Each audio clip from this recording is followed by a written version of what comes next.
Terima kasih Tuan Yang Bertua. Saya mengucapkan terima kasih kepada semua ahli yang berhormat yang telah pun mengambil bahagian dalam perbahasan berkenaan rang undang-undang ini, dan saya akan menjawab bukan secara berterusan, tetapi saya akan menjawab secara keseluruhan dengan mengambil ataupun menekankan berkenaan dengan beberapa isu yang telah pun dibangkitkan. Semasa Yang Berhormat Bangi berbahas, Yang Berhormat Kinabatangan telah pun bertanya berkenaan dengan statistik-statistik berkenaan dengan negara-negara yang telah pun menghapuskan ataupun memansuhkan death penalty. Kalau saya lihat daripada statistik yang ada, 144 negara telah pun memansuhkan hukuman tersebut dalam in a way or the other, di mana 108 daripada negara-negara tersebut telah pun menghapuskan hukuman mati itu secara keseluruhan, iaitu dengan izin Tuan Yang Bertua, the death penalty in those 108 countries were totally abolished. Dan ramai pembahas telah pun membangkitkan isu 90 hari, iaitu tempoh untuk memfailkan permohonan di dalam tempoh 90 hari. Kita perlu, Tuan Yang Bertua, kita perlu fikir, harus ingat bahawa terdapatnya satu moratorium yang berkuat kuasa sejak 2018. Dan moratorium itu belum dibuat keputusan berkenaan dengan apa yang akan berlaku selepas undang ini berkuat kuasa. Jadi terdapatnya satu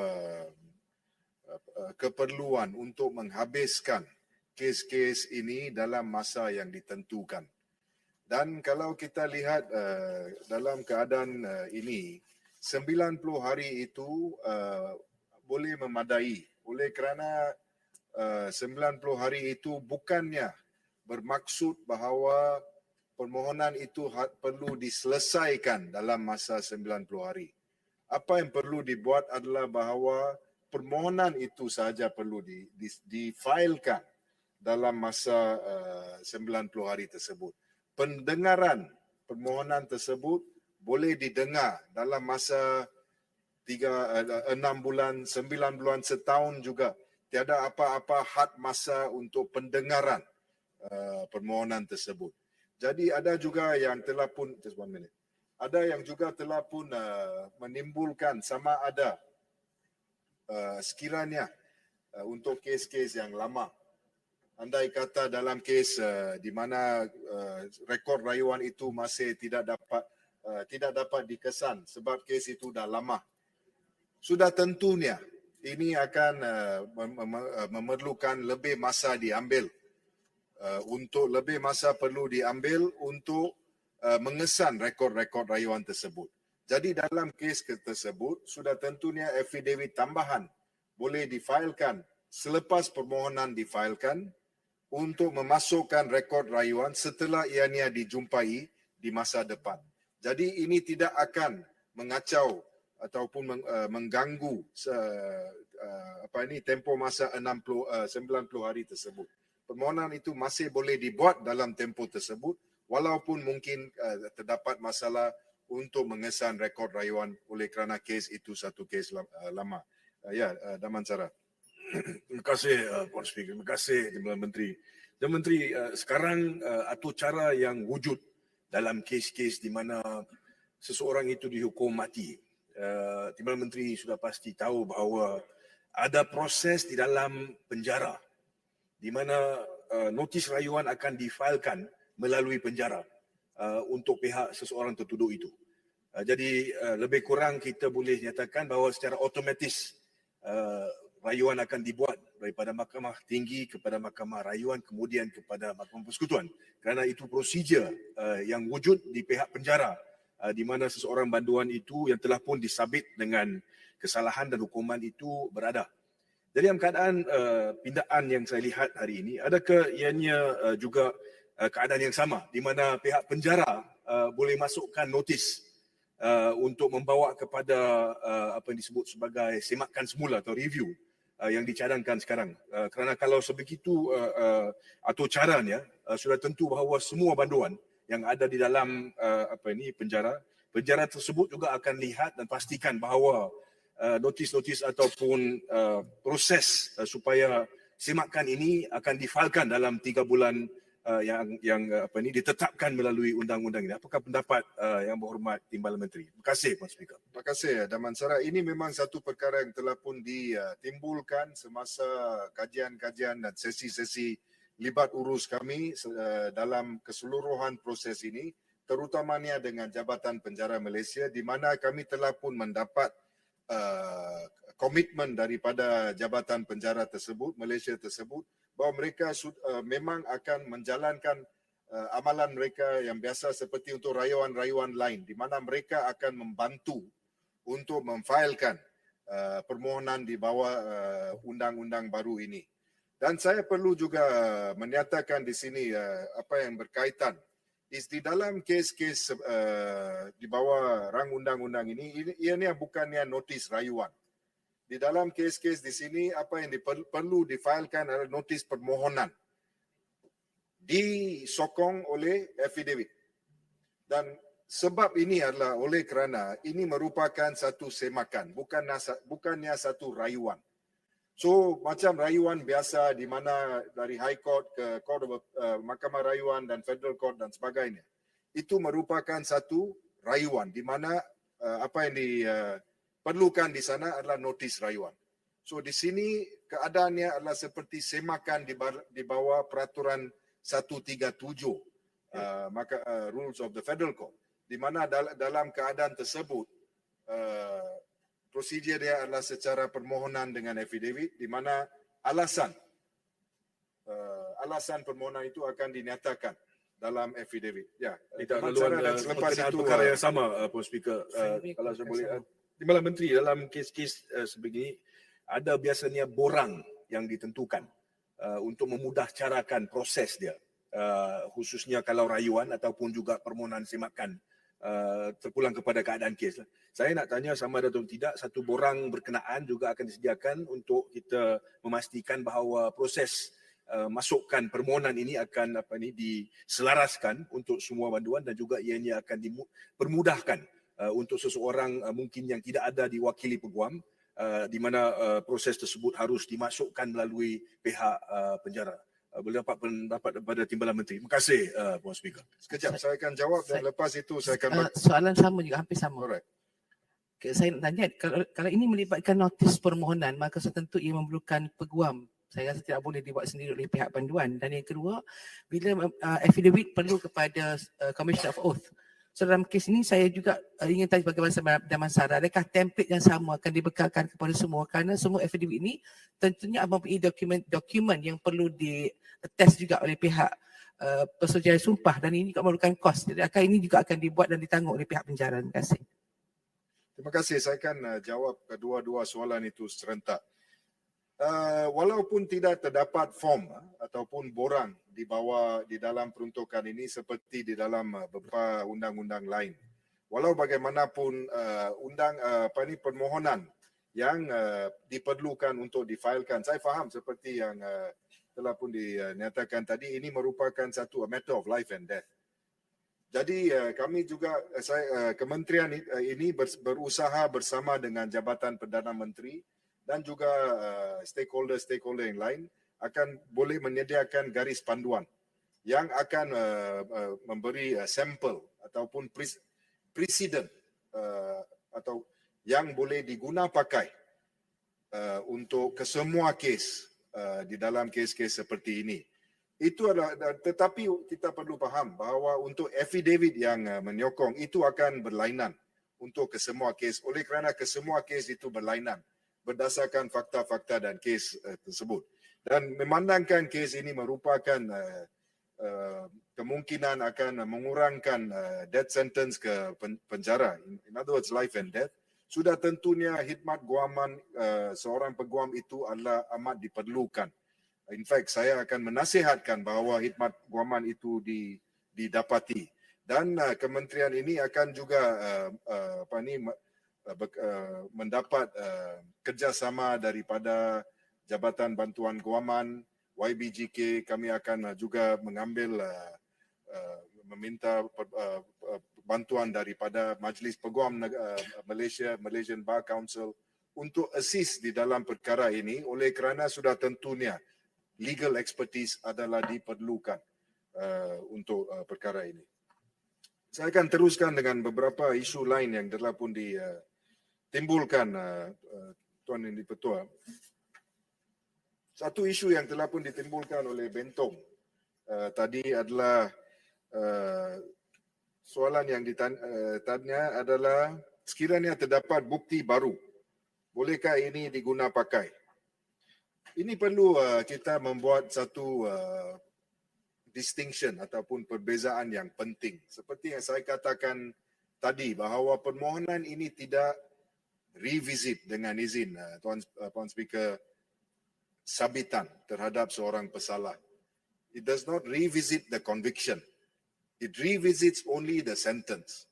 Walau bagaimanapun, seperti yang ditanya oleh Bentong tadi, apakah keadaannya sekiranya terdapat bukti baru yang boleh mengubah keputusan terhadap sabitan. Memang itu kalau terdapat bukti baru, mungkin satu permohonan melalui semakan di bawah aturan yang lain, iaitu aturan 137, kemungkinan boleh dibuat di mana untuk permohonan tersebut ianya boleh revisit conviction, tetapi bukan di dalam rang undang-undang ini. Rang undang-undang ini seperti yang saya telah pun katakan adalah terhad kepada hukuman ataupun sentence yang dijatuhkan oleh mahkamah sebelum itu.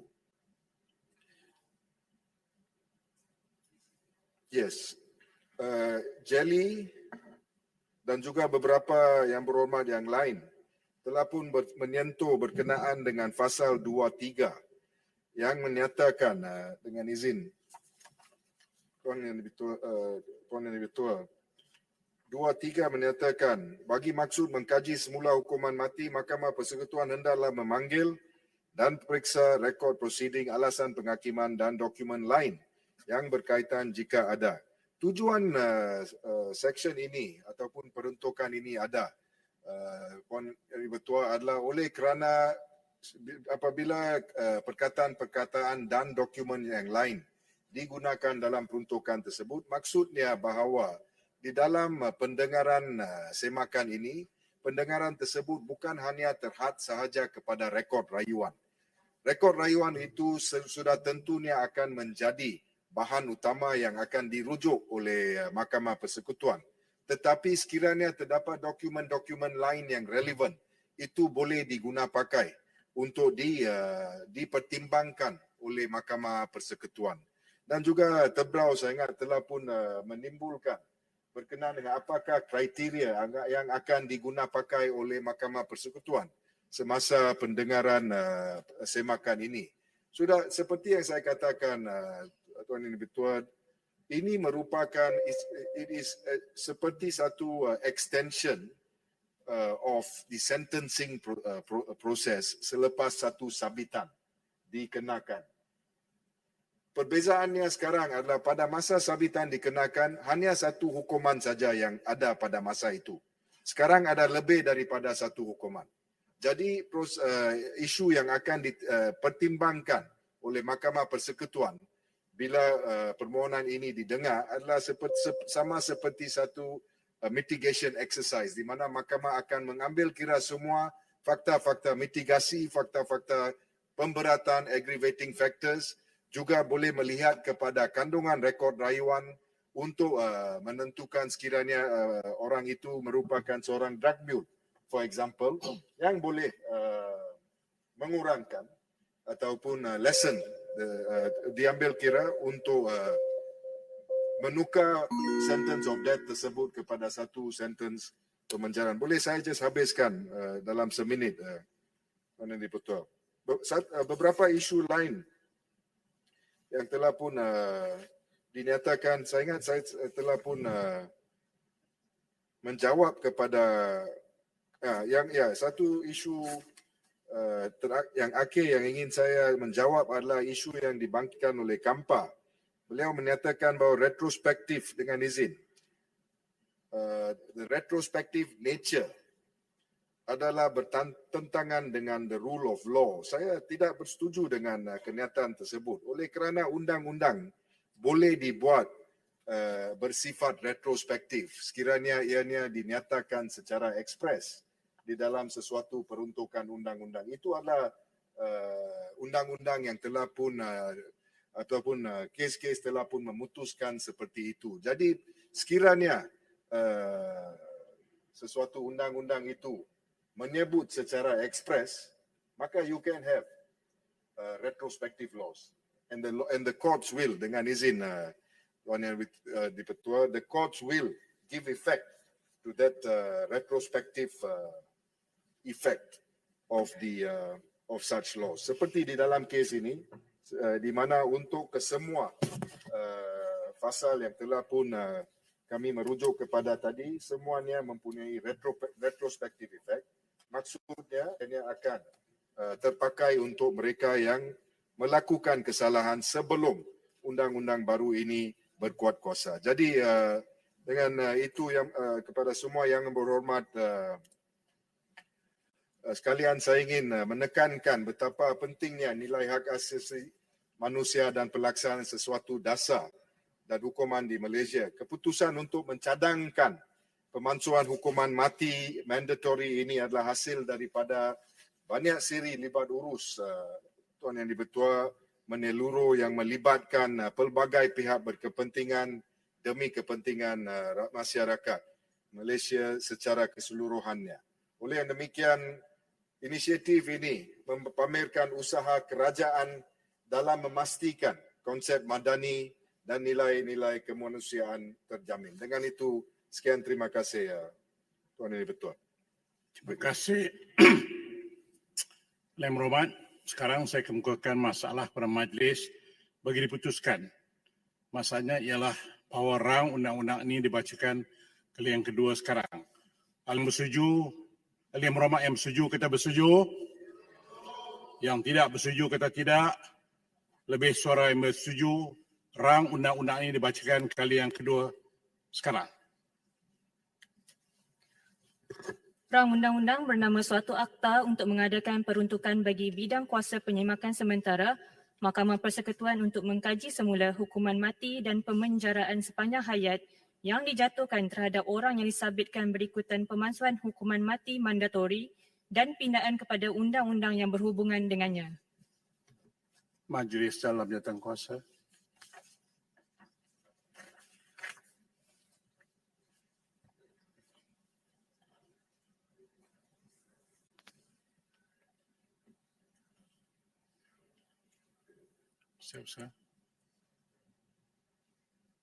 Pasal-pasal 1 hingga 5. Pasal-pasal 1 hingga 5. Jadi sebahagian dari, ya ada silam, tak nampak. Minta maaf. Ya, terima kasih. Silakan Pak Sudang. Datuk Pengurusi, saya ringkas saja dalam peringkat jawatankuasa ini ingin merujuk pasal 3 dan pasal 5 yang menyebut untuk mengadakan peruntukan bagi tata cara dan had masa. Fokus saya ialah tentang tata cara, prosedur. Seperti yang dimaklumkan bahawa permohonan semakan semula atau review ini akan didengar di Mahkamah Persekutuan. Pertanyaan saya kepada Timbalan Menteri, adakah permohonan ini secara automatik apabila banduan itu mohon, permohonan dia akan didengar oleh pihak Mahkamah Persekutuan, kerana lazimnya syarat-syarat prosedur di Mahkamah Persekutuan ni ketat. Dia ada kena mohon izin, leave dulu dengan izin. Berarti mohon kebenaran. Ada syarat-syaratnya. Jadi saya berharap berkenaan dengan rang undang-undang ini, Parlimen boleh mencadangkanlah ya supaya segala permohonan ini dipermudahkan tata caranya. Syarat perlunya kebenaran atau leave itu digugurkanlah. Terima kasih. Sila Menteri. Terima kasih Tony Ketua. Untuk makluman Tony Ketua, leave itu hanya diperuntukkan di dalam kes-kes tertentu seperti di mana diperlukan leave untuk filekan rayuan ke Mahkamah Persekutuan dari Mahkamah Rayuan.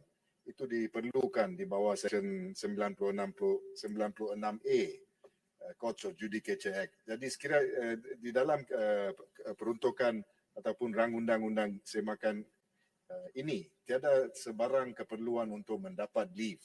Ianya adalah secara automatik di mana apabila satu permohonan difailkan di bawah rang undang-undang ini, maka Mahkamah Persekutuan akan mendengar permohonan tersebut tanpa sebarang keperluan untuk mendapat leave.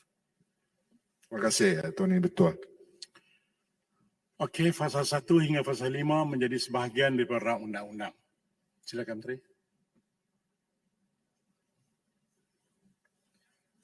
Tuan Menerusi, saya mohon mencadangkan iaitu rang undang-undang ini dimaklumkan kepada majlis sekarang.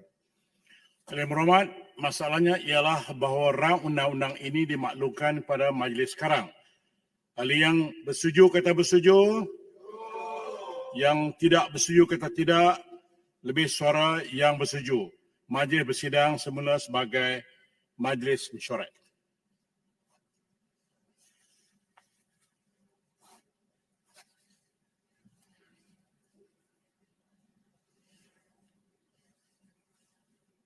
Sila Menteri. Tuan Yang Dipertua, saya mohon memaklumkan bahawa rang undang-undang bernama suatu akta semakan hukuman mati dan pemenjaraan sepanjang hayat bidang kuasa sementara Mahkamah Persekutuan 2023 telah ditimbangkan dalam jawatan kuasa dan telah dipersetujukan tanpa pindaan. Saya pohon mencadangkan iaitu rang undang-undang ini dibacakan kali yang ketiga dan diluluskan sekarang. Siapa yang menyokong? Yang Datuk Speaker, saya menyokong. Masalahnya ialah rang undang-undang ini dibacakan kali yang ketiga dan diluluskan sekarang. Ahli-ahli yang bersetuju kata bersetuju, yang tidak bersetuju kata tidak, lebih suara yang bersetuju. Rang undang-undang ini dibacakan kali yang ketiga sekarang.